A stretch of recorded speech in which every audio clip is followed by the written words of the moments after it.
Hello.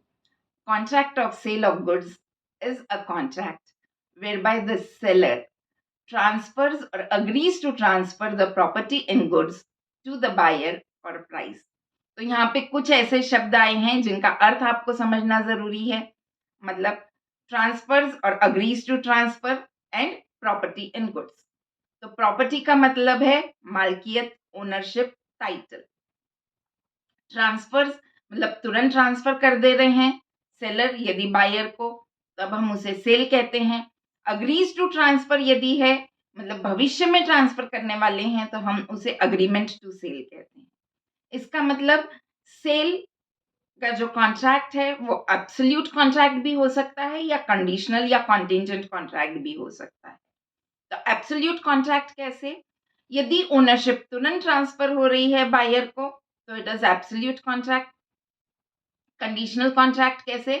तो ownership किसी और समय पे किसी कंडीशन के पूरे होने पे या कुछ समय के बाद ट्रांसफर हो रही है बायर को तो it is contingent contract.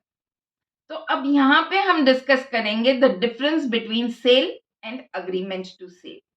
Cell में पहला डिफरेंस, सेल और अग्रीमेंट टू सेल का पहला डिफरेंस ये है कि in case of sale the property or the ownership is being transferred immediately to the buyer, and in case of agreement to sale the ownership is being transferred to the buyer on some future date or after a lapse of some time or on the fulfillment of some condition. Before that, let me make it very clear that property and possession are two different things. Property और possession ये दो अलग अलग शब्द हैं या दो अलग टर्म्स हैं और इनके अर्थ अलग हैं. मैं एक छोटा सा उदाहरण देती हूँ कि मान लीजिए मैंने अपनी बुक आपके पास दी कि ये थोड़ी देर रखो, मैं थोड़ी देर में आती हूँ, फिर आपसे ले लूंगी. तो पोजेशन आपके पास है लेकिन मालकियत आपकी है क्या? नहीं. मतलब आप चाहें तो वो बुक बेच सकते हैं क्या किसी को? नहीं. क्यों नहीं बेच सकते? Because you are not the owner of that book. So is it clear? Ownership is different, possession is different, and property is different. So first difference, as we discussed, that in case of sale, the property is transferred to the buyer immediately, and in case of agreement to sale, the property is transferred on some future date. Then second thing, risk किसका रहेगा? तो यदि sale है तो फिर risk transfer हो जाता है बायर को. मतलब risk of loss, risk of perishing of goods, तो वो ट्रांसफर हो जाता है बायर. अग्रीमेंट टू सेल में क्योंकि मालिक अभी भी सेलर ही है तो रिस्क अभी भी सेलर का ही रहेगा. फिर किस प्रकार की प्रॉपर्टी यानी किस प्रकार के गुड्स के लिए सेल हो सकता है, कौन से गुड्स के लिए अग्रीमेंट टू सेल हो सकता है? तो एग्जिस्टिंग एंड स्पेसिफाइड गुड्स के लिए ही सेल हो सकता है, और यदि अनअसर्टेन गुड्स हैं, फ्यूचर गुड्स हैं, कॉन्टिंजेंट गुड्स हैं तो इनके लिए अग्रीमेंट टू सेल ही होगा. तो ये specific goods, existing goods, future goods, uncertain goods, contingent goods, ये सब क्या है ये इसके बाद वाले वीडियो में हम देखेंगे. आज के लिए आप सिर्फ इतना ध्यान रखिए कि in case of sale the goods must be existing and they must be specific, and in case of future goods contingent goods और अनस्पेसिफाइड, यदि एग्जिस्टिंग है तो अनस्पेसिफाइड गुड्स के लिए भी it will be agreement to sale. और unascertained goods हैं तो प्रश्न ही नहीं उठता, वहां पे सेल भी नहीं है और अग्रीमेंट टू सेल भी नहीं है. फिर right in rem, right in personam. तो यदि सेल हो चुका है तो the buyer has the right against the goods, against the whole world. वो गुड्स को पोजेस करने का, एंजॉय करने का बायर का राइट पूरी दुनिया के खिलाफ है. तो that is right in rem. And if it is agreement to sell then the buyer has right in personam. मतलब सिर्फ सेलर के खिलाफ बायर का राइट है. मतलब यदि प्रॉपरली सेलर वो गुड्स एंजॉय नहीं करने दे रहा है या नहीं दिया है सेलर ने वो गुड्स या जो कुछ भी है, तो सिर्फ सेलर के खिलाफ राइट है in case of agreement to sell.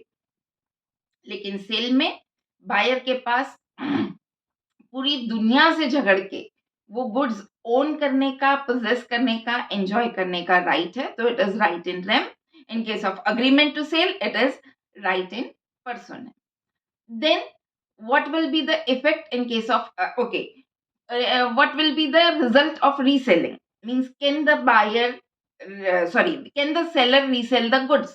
यदि agreement to sale है तो seller resell कर सकता है.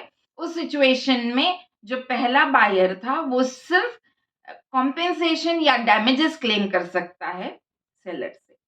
लेकिन यदि सेल हो चुका है तो फिर जो सेलर है वो फिर से वो गुड्स किसी और को नहीं बेच सकता. गुड्स की कीमत नहीं भी मिली है तब भी वो गुड्स किसी और को नहीं बेच सकता. But there is an exception if the seller is having the right of lien, and in that case he has the right to resale. मतलब राइट ऑफ लीन का इस्तेमाल कब कर सकता है सेलर? तो यदि जो बायर है वो इंसॉल्वेंट डिक्लेयर हो गया है, मतलब बायर की ऐसी कंडीशन हो गई है कि बायर वो गुड्स की कीमत नहीं दे सकता, तो उस सिचुएशन में सेलर राइट टू लीन का इस्तेमाल करके फिर वो गुड्स को रीसेल कर सकता है. लेकिन नॉर्मल सिचुएशन में in case of sale the seller can not resell those goods, but in case of agreement to sell the seller can resell those goods. Now, what will be the effect of insolvency of buyer? यदि buyer insolvent declare हो गए तो क्या परिस्थिति रहेगी? I hope you all know the meaning of insolvent. Insolvent वो व्यक्ति होता है जिसकी assets कम हैं और liabilities ज़्यादा हैं. तो उनकी liabilities इतनी है कि उनके पास जो assets है उससे वो liabilities meet up नहीं हो सकती, वो असेट से वो लाइबिलिटीज पे ऑफ नहीं की जा सकती, तब कोई भी व्यक्ति इंसॉल्वेंट डिक्लेयर किया जाता है. तो यदि बायर इंसॉल्वेंट हो गया तब क्या होगा? तो यदि सेल है and the buyer has been declared insolvent, तो बायर का जो ऑफिशियल असाइनी रहेगा वो सेलर से गुड्स का पोजीशन ले सकता है. और सेलर को पेमेंट किस तरीके से होगा? तो जिस रेट पे जिस तरीके से अग्री किया जाएगा उस परसेंट में, उस प्रपोर्शन में सेलर को पैसे दिए जाएंगे.